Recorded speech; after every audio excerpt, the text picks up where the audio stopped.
Good afternoon, everyone.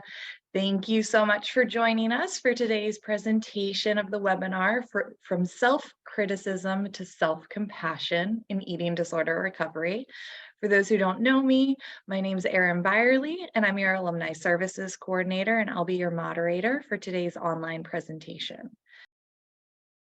So I would like to now introduce you to today's presenter. Chelsea Dorita, MSW, LCSW, is a primary therapist and the alumni representative for the Renfrew Center of Charlotte.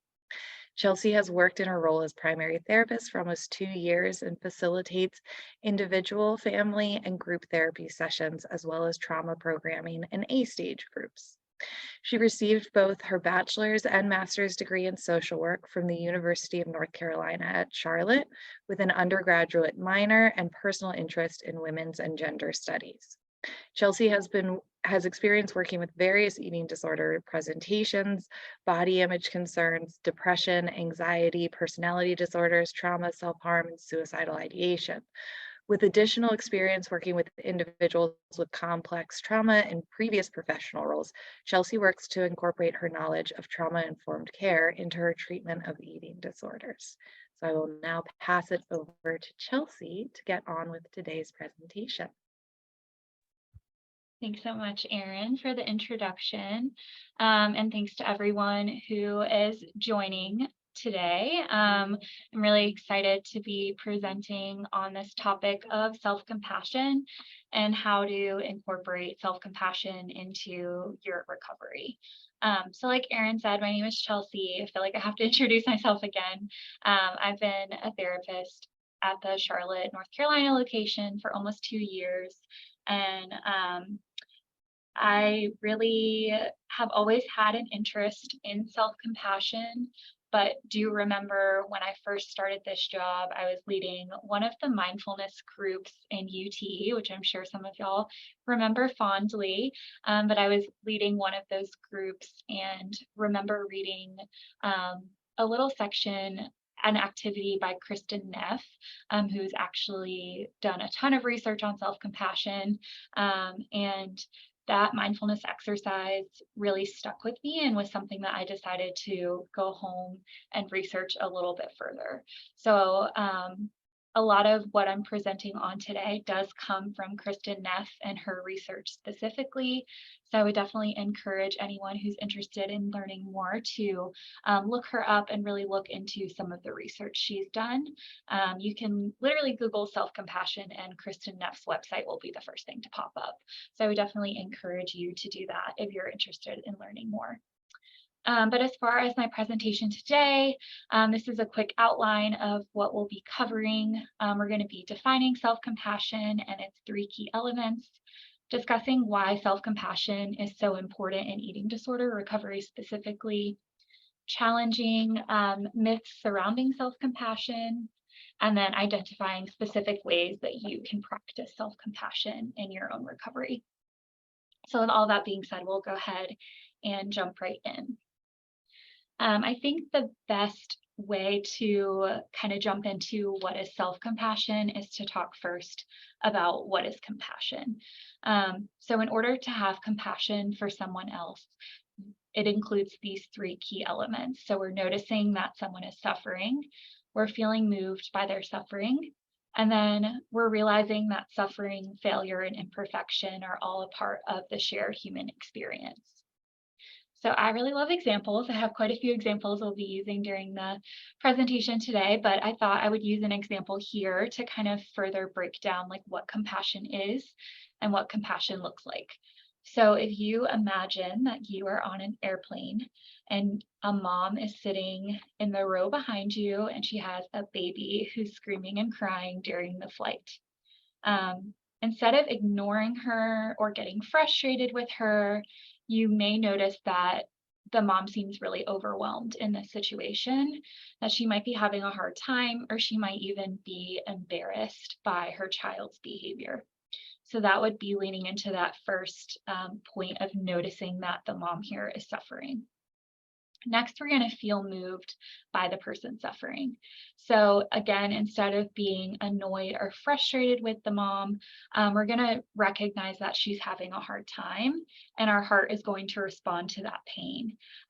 We can think about a time that maybe we were overwhelmed, or think about a time that you were with someone who had a baby who was crying on an airplane or crying somewhere else. So kind of just recognizing what she's going through, and your heart responds to it. And then lastly, we realize that suffering, failure, and imperfection are all a part of the human experience. So this is really where we're leaning into compassion versus pity. So we recognize that this situation is something that happens frequently. It happens to a lot of different people, and it may have even happened to you at some point in your life. And even if it hasn't yet, maybe it will in the future. And even if you don't have kids or don't want to have kids, you can think about a time that you felt really overwhelmed by something that's been out of your control, and recognize what the mom here is experiencing and what she's going through. So hopefully that helps kind of define further what compassion is specifically. Next, we're going to jump into what is self-compassion. So self-compassion is simply just taking that process of compassion that I just talked about and turning it inward. So we really want to imagine how we might speak to someone, or how we might feel towards someone who is struggling, and try to feel that for ourselves.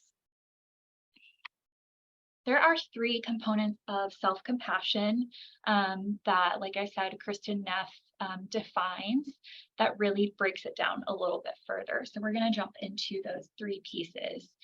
The first being self-kindness. So self-compassion means you're being warm and understanding towards yourself rather than ignoring your pain. So when you fail or you feel inadequate, instead of criticizing yourself, you're meeting your needs with kindness. You're recognizing that difficulties in life are inevitable, and being gentle with yourself rather than getting angry or frustrated with yourself. The next component of self-compassion is common humanity. So this is kind of frustration. A lot of times we experience frustration at not having things go exactly as we want. And we may kind of move into a place of isolation by telling ourselves, like, I'm the only person who's ever experienced this, or I'm the only person who's suffering. I'm the only one who makes mistakes.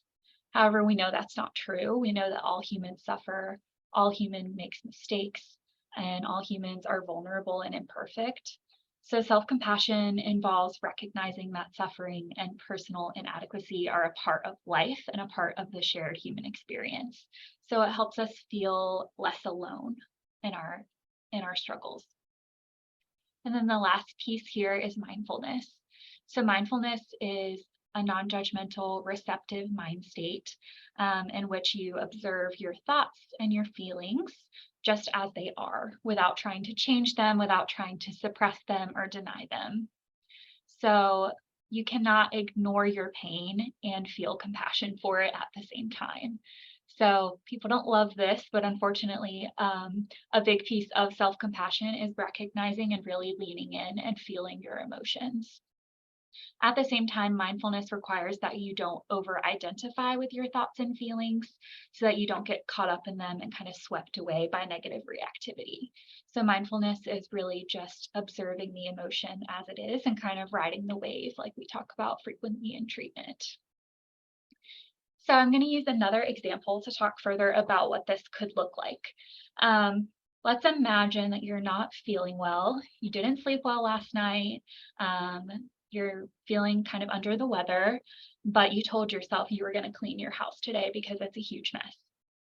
Practicing self-kindness here would be recognizing that you're tired, recognizing that you're not feeling well, and that your body needs rest, rather than criticizing yourself and saying, well, it doesn't matter that you're sick. You said you were going to do this. So providing yourself with the kindness that you may provide to a friend who is in the same situation, acknowledging that they're tired and not feeling well, and that they can try again tomorrow. common humanity. Here we're going to recognize that everyone has days where they don't feel good or they're not feeling up to doing something that they said they were going to do. So you're not alone in needing to take a break. You're not alone in needing rest. And then lastly, mindfulness. You're going to identify and observe the thoughts and emotions that you're experiencing.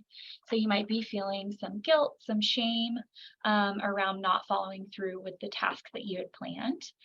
So do not ignore these feelings, but also don't harp on them. So we're just going to notice them and let them eventually pass. So hopefully we have a pretty decent understanding of what self-compassion is. I did want to make sure I saved him some time in the presentation to talk about what makes self-compassion so difficult for individuals with eating disorders specifically. There's a few barriers that we're going to talk through, but the two big barriers that I wanted to identify and make sure I kind of zoomed in on were first meeting standards and then second emotional vulnerability.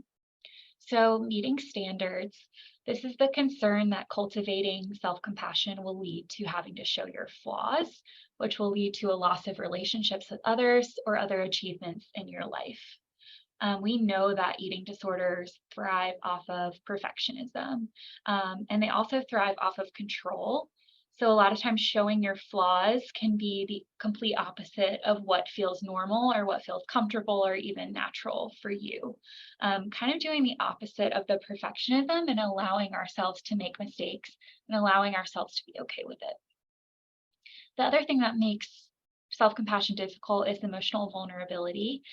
This is the concern or the fear that self-compassion involves experiencing difficult emotions such as grief, anger, anxiety, sadness, whatever it may be for you. We also know that eating disorders often serve as a way for us to avoid or rush through difficult or uncomfortable emotions.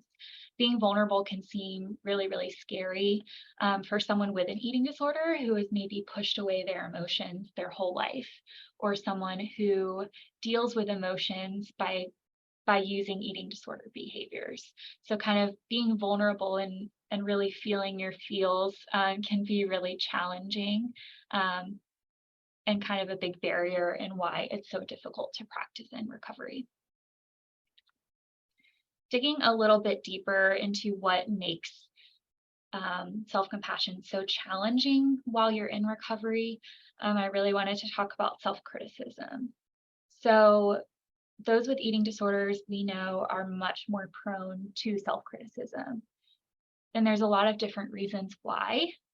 First, you may not have received compassion growing up. So whether that was through your parents, your supports, your friends, whoever was around you as you were growing up in your early life, in your childhood, or even past that. A lot of times if you didn't hear compassion towards yourself or you didn't even hear your parents practicing self-compassion, it's a lot more challenging for that to become natural or normal for you. If we think about eating disorders, we know there's a strong connection between what others have said about food and what we believe about food.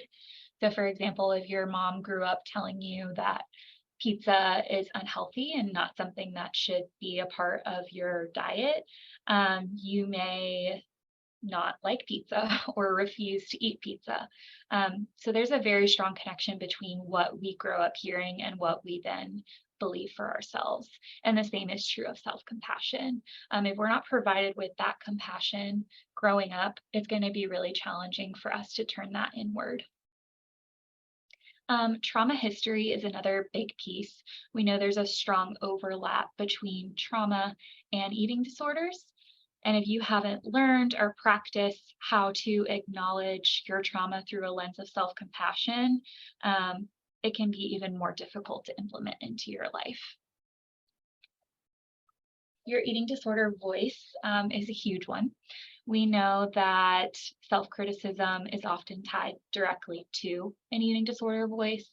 And I want you to take a second to think just about how awful your eating disorder voice can be to you.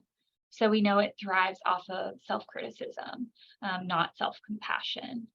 Self-compassion is already a really difficult thing for people to implement into their lives, but with an eating disorder voice, it can be so much harder. Body dysmorphia is another piece that impacts those with eating disorders. You view your body differently than other people see it. It can be really hard to be kind to yourself when your brain is quite literally playing tricks on you. And then, like I mentioned earlier, perfectionism. We know eating disorders thrive off of perfectionism, and there's not a lot of room to develop self compassion in a perfectionist brain. So you might often think, if I don't do this right, I don't want to do it at all. And self compassion kind of challenges that idea by letting us acknowledge that it's okay to make mistakes. So those with eating disorders have a hard time self-soothing, as you often turn to emotion-driven behaviors or eating disorder behaviors when you're experiencing a challenging emotion, instead of utilizing positive coping skills or alternative behaviors. So self-soothing is also really, really challenging for those with eating disorders because that's not the way the cycle has often gone for you in the past. I also wanted to briefly talk about emotional regulation and the brain. So it's been proposed in research that there's three different systems in our brain: the drive system, the threat system, and then the soothe system.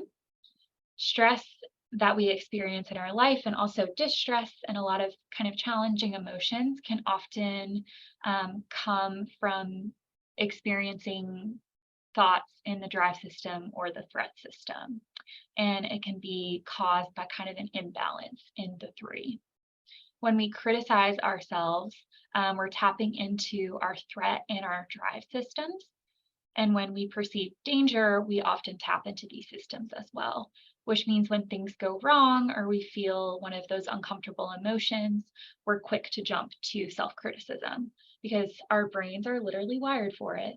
Think about how many times you've criticized yourself and how that's maybe your immediate go-to. The more you use that system in your brain, the more your brain is going to jump to that system automatically.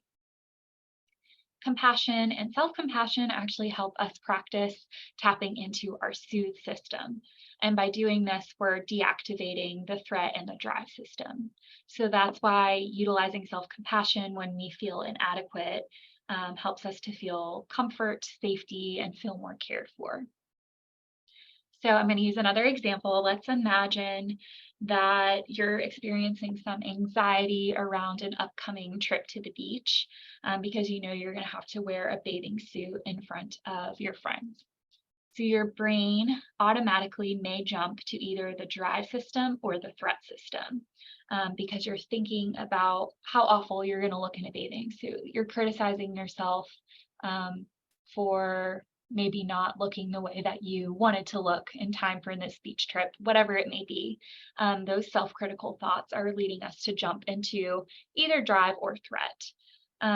And then this is probably going to lead you to become even more overwhelmed. And this is going to activate that fight, flight, or freeze response in your brain. However, you can kind of rewrite the narrative and tap into your soothe system by practicing self-compassion. So maybe recognizing here, everyone gets nervous about the way they look in a bathing suit, or it's okay that you're feeling nervous about this. It is a scary situation. And by kind of rewiring or reappraising our thoughts here, we're moving from the threat and drive system into the soothe system, and self-compassion can be a lot easier to practice when we feel safe and when we feel content.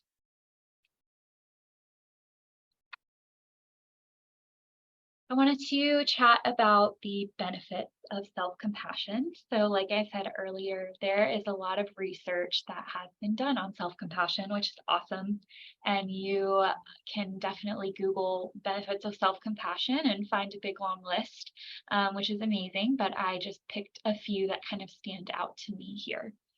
So, frequent self criticism leads to extra stress on your mind and your body, and that can lead to higher levels of depression and anxiety. So, practicing self compassion can help bring down those levels or kind of help you better manage the symptoms you're experiencing. Research shows that practicing self-compassion leads to better health, relationships with others, and overall well-being. Research also shows that practicing self-compassion raises self-esteem and grows better body image over time.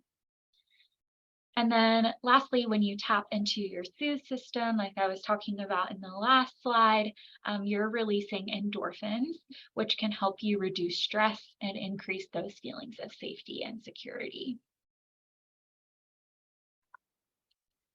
So why is self-compassion so important in recovery? I've been talking about it for a while now, so hopefully you have a good understanding of the benefits, but you might be thinking like, why is this beneficial for me specifically? Self-criticism cannot thrive, and eating disorders cannot thrive when self-compassion is present. If you think about it, self-compassion is most likely doing the complete opposite of what your eating disorder wants you to do. Your eating disorder wants you to be critical. It wants you to criticize yourself so that it can continue to thrive. Practicing self-compassion is doing the complete opposite. It's telling your eating disorder, no, I'm not going to do that. I'm going to do this instead. So it's very powerful in that sense. Like I said earlier, if you think about how loud your eating disorder voice can be, and then think about what it's saying to you, think about how far it could go just counteracting that with some self-compassionate thoughts. I once heard and really believe that you're not your first thought, but you're your second thought. So you're not always able to control your automatic thoughts, especially when your eating disorder voice is so loud. But what you can do is you can control your second thought. So how do I want to respond to this automatic thought? How do I want to reappraise it? Or what behavior do I want to engage in response? Um, so I think I could go on and on all day about why self-compassion is so important in recovery. But like I said, I just truly believe that eating disorders cannot thrive. They can still exist, but I don't think they can thrive in self-compassion because we're doing the complete opposite of what our eating disorder is begging us to do. Can you be too self-compassionate?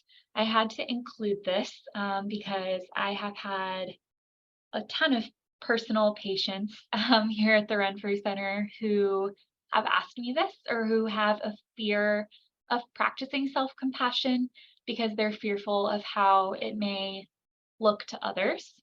Um, Research shows that the number one reason people are hesitant to practice self-compassion is because they're fearful that being too soft on themselves will cause them to let them get away with anything. And I think eating disorder and your eating disorder voice probably tells you the same thing. You can't be too nice to yourself because then what? You'll be too kind. You'll let yourself do things that you enjoy, whatever it may be. Kind of your eating disorder voice likes to guilt you into thinking that you can't be kind to yourself because that's going to ruin whatever you have going on with your ED.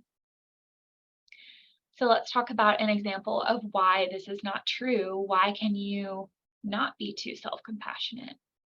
Imagine a mom who's telling her son that is struggling in school, you're so stupid, you're so lazy, you're never going to graduate. The son may momentarily have kind of an increase in motivation from this comment, but in the long run, he's going to stop believing in himself and his potential because of his mom's harsh words. Imagine instead the mom uses some compassion towards the son, telling him, I know this is really hard for you, but it's important you do well in school. So let's talk about how we can study in new ways that might be more helpful. This type of encouragement will be much more long lasting for the son and a lot more helpful in helping him reach his goals. So imagine how we can turn that inward and how practicing self-compassion can really inspire and encourage us to reach our goals rather than holding us back from them. I have a few fears versus truths here that I want to share. So the fear, self-compassion makes me weak and vulnerable. But the truth is that self-compassion encourages resilience when we're faced with difficulties. Research shows that self-compassionate people are able to better cope with challenges in their life. Self-compassion is the same thing as being self-indulgent. This is actually completely not true because self-compassion is the complete opposite of self-indulgent. Compassion leads us to long-term health and well-being, not short-term pleasure. Self-compassion provides us with the space we really need to acknowledge our mistakes rather than ignoring them. So the fear that self-compassion makes excuses for bad behavior is not true. What we're doing in self-compassion is actually acknowledging mistakes we've made and helping us move forward so that we don't make them again in the future. And then the last fear is that self-criticism is an effective motivator. A lot of times self-criticism tends to undermine any self-confidence that we might have and leads to a greater sense of failure. Self-compassion can help us to be motivated to reach our goals because we care about ourselves and we recognize our own potential. As Kristen Neff says, the motivational power of self-criticism comes from fear, but the motivational power of self-compassion comes from love. So when we meet our failures, our mistakes, our setbacks with self-compassion, we're remembering that this is a part of life and that you can grow from it.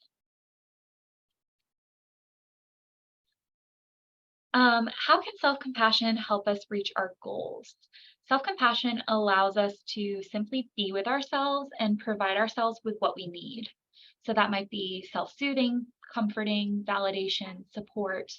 Once we feel safe and have provided ourselves with those things, we're better able to approach our goals with a sense of self-kindness and less of a fear of failure. So self-compassion motivates us kind of like a good coach with kindness, support, and understanding instead of self-criticism. And I think this is a really big and important piece, again, into why self-compassion is so helpful in recovery. If we have these goals that we set in our recovery, practicing self-compassion can help us meet those goals so much quicker.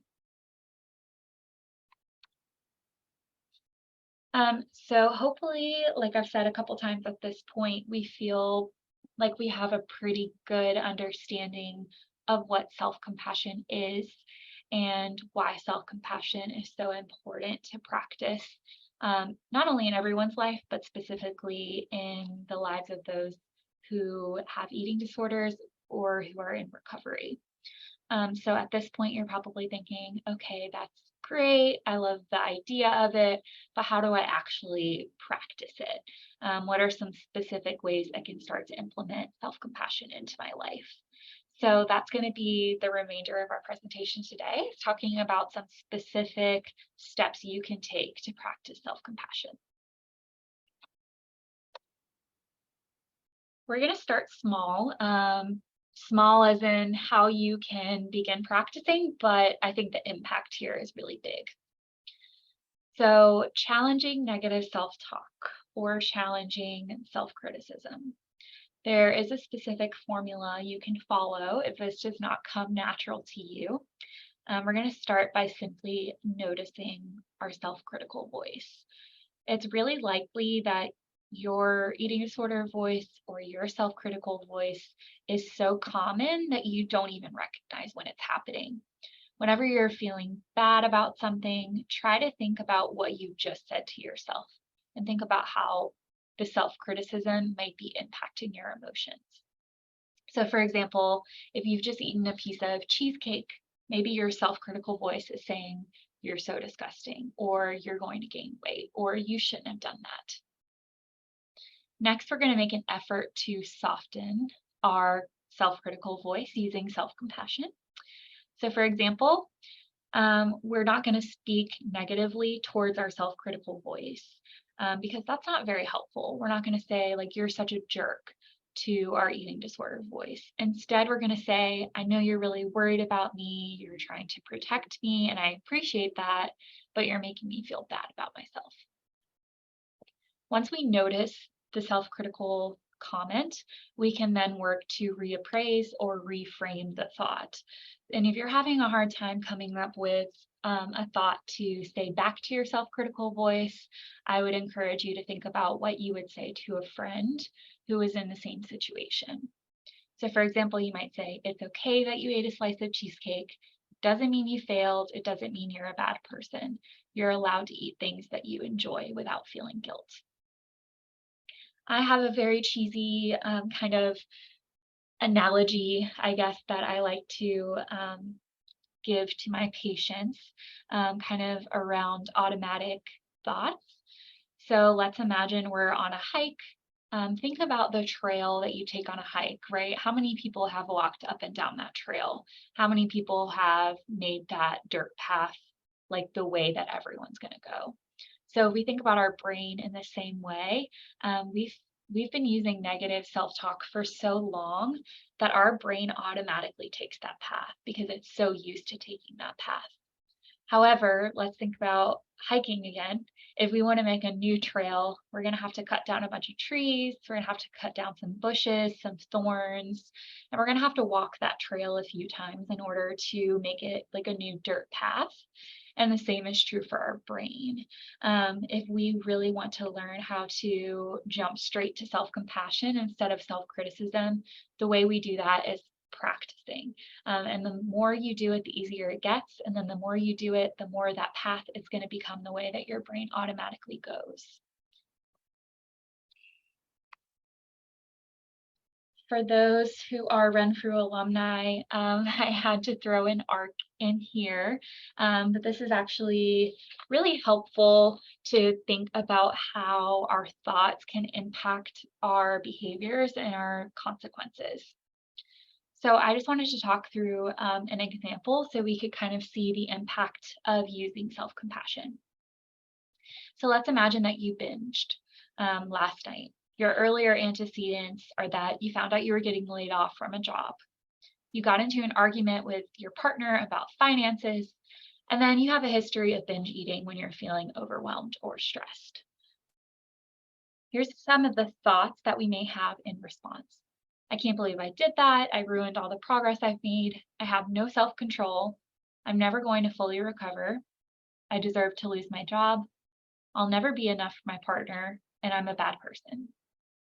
When we have these self-critical thoughts, the short-term and long-term consequences might be that you isolate from supports and spend the night criticizing yourself.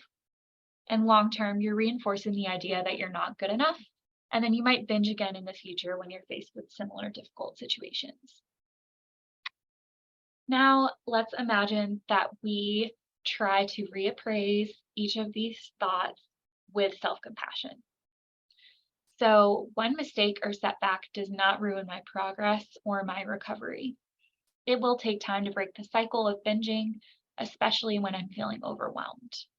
I deserve to continue working towards recovery despite how challenging it sometimes feels. People are laid off all the time and had nothing to do with who I am as a person. My partner loves me and supports me no matter what. I am enough. And having a hard time does not make me a bad person. What I really wanted to highlight here was how these thoughts, reappraising these thoughts with self-compassion, impacts our consequences or impacts our behaviors. So short term, we may journal about what emotions you were feeling in the moment and seek out support from partner and friends. Long term, you're acknowledging that you are enough no matter what, and realizing that it's okay to make mistakes and that recovery is not always linear. This is something that I encourage my patients to do frequently when they turn in an ARC to me that is pretty critical, self-critical in the thought section. I'll have them mark out the thought, kind of like I did here, and then write down a reappraisal. And then kind of considering, okay, how might have things played out differently if I did use these self-compassionate thoughts? How might have my consequences looked or my behaviors looked? So I would definitely encourage all of you to utilize this, even if you are maybe or have written off arcs and don't love the arc format, you can always do this in a journal as well. If you're into like brain dumps or something like that, writing down all of the thoughts that you're having, noticing which of them are critical, and then reappraising them. I also had to mention the function of emotions here. We can be really harsh when we experience emotions that feel uncomfortable because we're self-critical towards ourselves when we feel them. So for example, when you feel anxious, you may become upset with ourselves and tell ourselves like, stop feeling anxious or stop crying, which really minimizes the emotion that we're feeling in the moment. Instead, if we notice the function of the emotion, we can better practice self-compassion towards ourselves in response. So when we're feeling anxious, you might want to take a step back and try to understand what the anxiety is trying to tell you. Maybe it's preparing you for a situation or letting you know how important something is to you. Once you know the function, you can practice self-compassion by stating, it's okay that you're feeling anxious. It's letting you know that you care. So let's use another example to think about this. Imagine that you're feeling sad over the recent loss of a pet. However, maybe you feel uncomfortable with the emotion of sadness, so you push it away and tell yourself that you're being dramatic and you shouldn't be so upset. This may lead to emotion-driven behaviors or eating disorder behaviors like binging or purging. Instead, let's imagine that you recognize the role sadness is playing here. Sadness is showing you how deeply you cared about that pet and also giving a sign to others that you need support and you need comfort. Once you recognize that function of sadness, you may be able to allow yourself to lean in and to feel it fully. This will lead to less of those emotion-driven behaviors as you rode the wave of the emotion and let it pass. This is a nice little chart I found online about the adaptive functions of emotions. I really liked kind of some of the things that they mentioned here, so I wanted to make sure I shared it with y'all.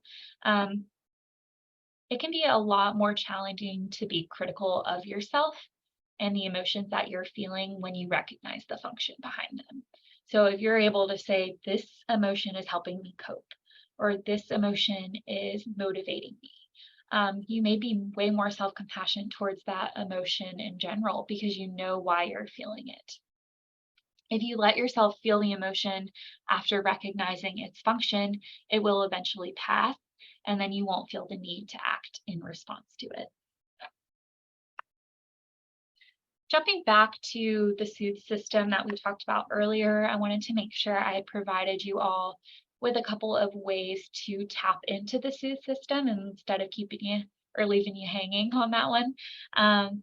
It's not, there's a few ways you can do it. It's not just practicing self-compassion. And I think it's important to note that when you do tap into your soothe system, you will in turn be able to practice more self-compassion because you're in a more balanced state. So there's a couple of concrete ideas of how you could tap into your soothe system.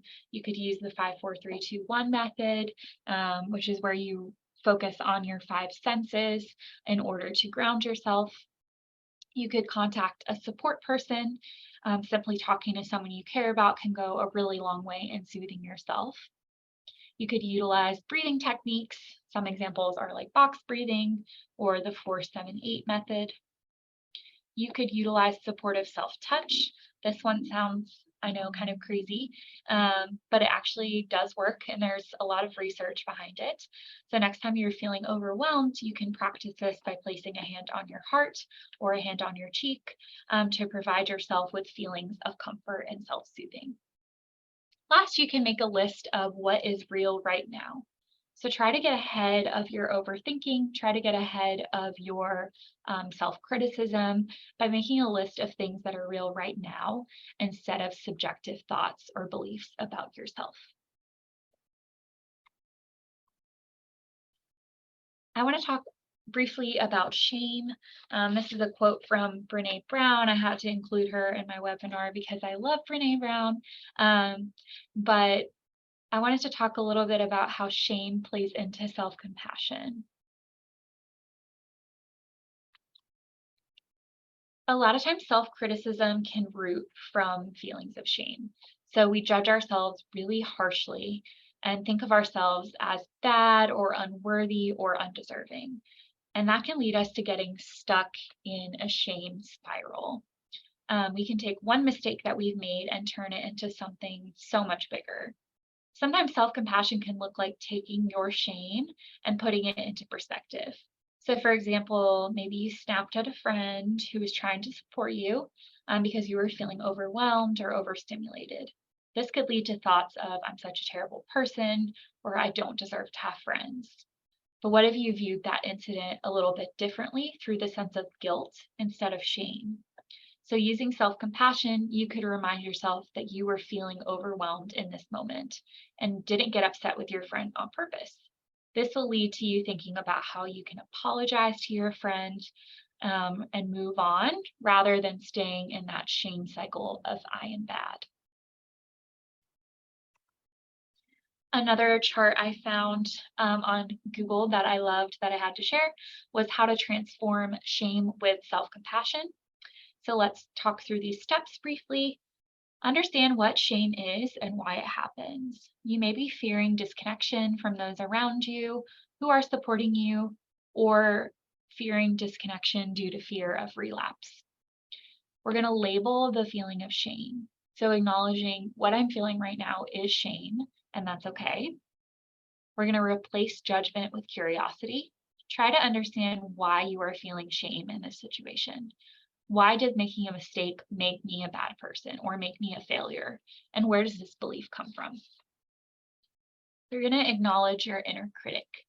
Remind your inner critic that you are a work in progress and healing and recovery is not linear.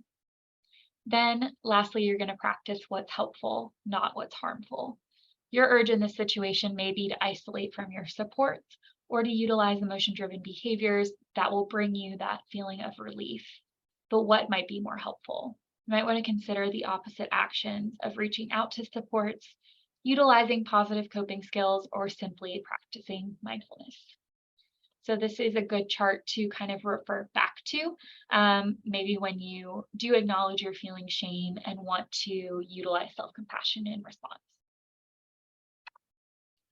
Lastly, I wanted to mention mindfulness. So mindfulness is awareness that comes from paying attention in a certain way, on purpose, with purpose, in the present moment, and non-judgmentally.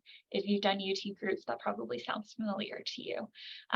Mindful self-compassion is all about combining mindfulness and self-compassion in order to create a tool for resilience. So you can practice mindful self-compassion by paying attention to your surroundings and your experience through mindfulness, and then practicing self-compassion in response. So we don't know that we need to practice self-compassion until we recognize that we're being critical to ourselves. And we can't necessarily recognize that we're being critical to ourselves until we're mindful. So they're all kind of connected. Being aware of the emotions you're feeling, the thoughts you're having can really help in taking the next step of knowing, okay, let me practice self-compassion now. The last thing I wanted to go through with y'all was actually the mindfulness exercise that I mentioned at the very beginning of the presentation. This is the self-compassion exercise that is in that UT module I mentioned, and it's the first one that really got me thinking more about self-compassion and wanting to learn more about self-compassion.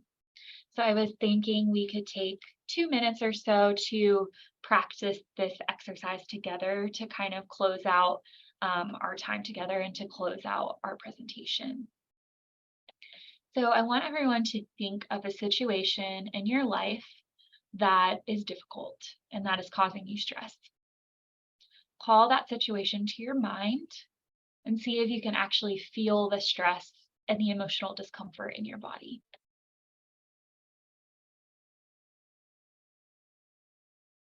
As you're thinking about this situation or feeling the emotions that you might be feeling in response to the situation, say to yourself, this is a moment of suffering. And that's mindfulness. That's recognizing your suffering and recognizing the emotion you're feeling. Next, I want you to say to yourself, suffering is a part of life. Other options may include other people feel this way. I'm not alone.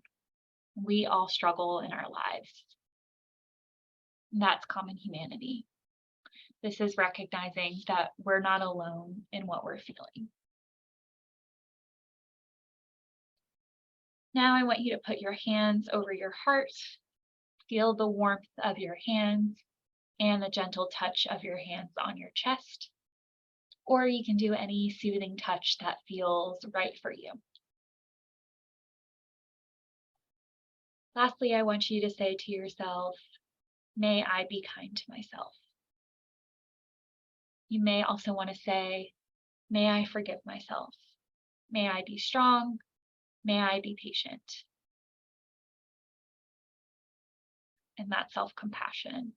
So this practice can be used anytime, day or night, and can help you to remember to really tap into those 3 aspects of self-compassion when you need them the most.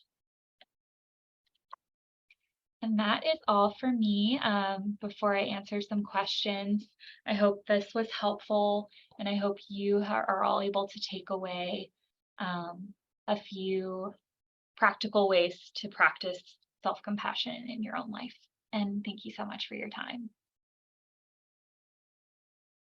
Thank you so much, Chelsea. I feel like this is such an important topic because it's something that's going to continue with us throughout life, right? Like we're not only going to experience this while we're working on recovery or while we're in treatment, but self-compassion is something that can be hard for a lot of us at a lot of different points.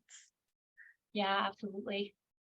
So like Chelsea said, if you all have questions, please put them in the chat so that we have the ability to answer those. But to start, I guess, Chelsea, one of the things we wanted to ask was how do we find the motivation to practice self-compassion, especially when we're really anxious or we're in kind of a depressive episode or we're just really struggling with it. How do we get up that motivation to even be kind to ourselves and practice that compassion? For sure. I think I would answer that question the same way I answer a lot of questions about motivation, especially when we are feeling anxious or depressed, which is to really start small. It can feel really overwhelming to try to approach all of these things at once. However, if we start small, like maybe just starting with negative self-talk, challenging that, or utilizing mindfulness, like picking one way that feels achievable to you and starting there. I think a big piece of self-compassion, like I've mentioned, is giving yourself grace when you're feeling depressed or anxious. So it's okay if you can't do all of these things at once. It's a lot of information and it's a lot of practices. So really picking one and starting there. Yeah, definitely. I mean, I think that is the big thing. It's not going to happen all at once. It's going to be gradual and building. We did have someone else ask about the 4-7-8 method that you talked about to tap into the soothe system. Could you go over what that is? For sure. That's one of my favorite breathing techniques. I know box breathing, a lot of people know about. 4-7-8 is pretty similar. So it's going to be breathing in for 4, holding the breath for 7, and then releasing the breath or breathing out for 8. And there's research on why that's helpful and kind of bringing you down or helping you regulate. But that's what the 4-7-8 method is. I love it. So I definitely recommend everyone try it out. Great, thank you. Another question we have was just how do we share with others that we're trying to practice more self-compassion, especially maybe for those people that look at self-compassion as laziness, they're kind of reinforcing that self-critical voice we have. How do we talk or have those conversations with people? Yeah, it's tough. I think letting those around you know that you're practicing self-compassion is so important though, because they can help hold you accountable. like I said, sometimes you don't even recognize like your own self-criticism. So I think if you have like a friend or family member who can tell you like, oh, that thing you just said to yourself was really self-critical, it's easier to try to reappraise. I would say it's just important to let people know why you're prioritizing self-compassion. I'm using a lot of those like I statements, sort of like we do when we're setting boundaries with others, letting them know like this is really important to me and this is going to help me in my own recovery, can be helpful in sort of having that conversation. Yeah, and I would think like really opening up about like how the self-criticism is really impacting that, like, For sure. for me, this isn't just like, oh, I wish I had done that other thing on the to-do list today. It's I'm a bad person because I didn't do that. And how do I kind of work on making sure um I'm able to like give myself that self-compassion to say, it's okay. I'm not a bad person if I didn't get this thing done. And yes, I agree that I wish I had, being able to balance both of those and really having it be open communication. And I think helping others around us, if we're noticing their self-critical voice while we're working on our self-compassion, to say, hey, like that can be okay. We don't have to be going at 110 all of the time. We can Mm, slow down and it doesn't mean anything about us. yeah, absolutely. Yeah. Any like worksheets or materials that you would suggest for people who are looking to help kind of guide themselves to that self-compassion place? Yeah, so Kristen Neff, like I mentioned a million times, the presentation is amazing. Um, Her last name is Neff. If you Google her or Google, you can honestly just Google self compassion, and she's the first website that pops up. She has a whole section on her website with like specific worksheets or activities you can do to start practicing self compassion. So I would definitely start there. She has a couple books and stuff as well if you're wanting to dig a little bit deeper, but she has a lot of free materials and ideas just on her website.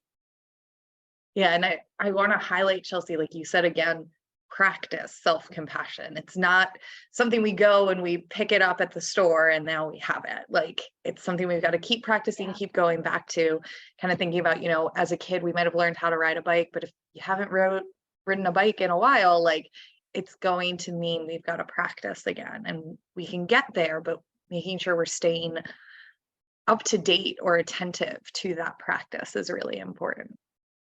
Yeah, I like that analogy of riding a bike, like, just keep on Yeah. practicing. Yeah, Yeah, for sure. yeah. You talked about this a little bit throughout the presentation, but how do we see the ways that like our childhood experiences or the parenting styles our parents had, like how those things are impacting the way we practice self-compassion? Yeah, I think, like a lot of things, we really learn by example. So if we even if we didn't know that we were doing this, we were observing the way our parents, like, spoke to themselves and spoke to others, and that can be something that you really pick up on and maybe have to work towards in therapy, like kind of acknowledging like where this comes from, like what is my belief around self-compassion and how did that maybe grow in my childhood. Um, I do think this isn't always the case though, and I did want to mention that I think if self-compassion or compassion wasn't present in your parents' life, you may be more inclined to want to practice it for yourself. So at the end of the day, you can always change the narrative. I think it just starts with recognizing like how you've observed it and then kind of going from there. Like, how do I want to practice it for myself?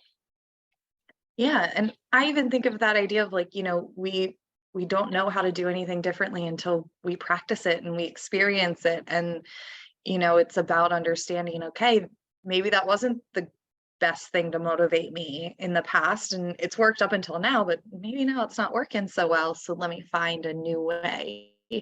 to kind of work on that. So, how kind of thinking about where these like self criticisms kind of stem from and self compassion kind of grows out of, how do you feel like our identity like plays into that root of self-compassion and like self-criticism? That's a good question. I think there's a very strong connection between our identity and also like our core beliefs and maybe how inclined we feel to practice self-compassion. If we have that like very firm core belief of like, I'm not worthy or I don't deserve this, like it can be a lot more challenging. And that's what I was hoping to kind of acknowledge by saying like self compassion is way more challenging for individuals with eating disorders because we know those core beliefs are present. Um, I think acknowledging it and really working on it in therapy can be helpful in learning how to practice self compassion, anyways, despite that being your identity or being your core belief. But yeah, that there is a very strong connection and definitely challenging. Oh yeah. And I think it is always hard because, those core beliefs are there and we can't make them magically go away. And Yeah. so that idea of like, yes, I think it's like you were saying, important to identify it. And that doesn't mean, oh my gosh, I have this core belief of I'm unworthy, so I'm never going to be able to do self-compassion. Like it is, to use your analogy from earlier, like it's cutting a new path in the woods and it's going to take some time and it might be a little harder and we can still do it. Yeah. Well, we are just about out of time, so I think we can wrap up there. If people have more questions or would like to reach out and get more resources, please feel free to email us at alumni@renfrewcenter.com. But for now, I would really like to thank you, Chelsea, so much for Yeah. coming and giving this talk, because I think it is such an important topic, like in recovery and throughout life. And I also want to thank you all for attending today and hope to see you in our future webinars. Thanks, everybody.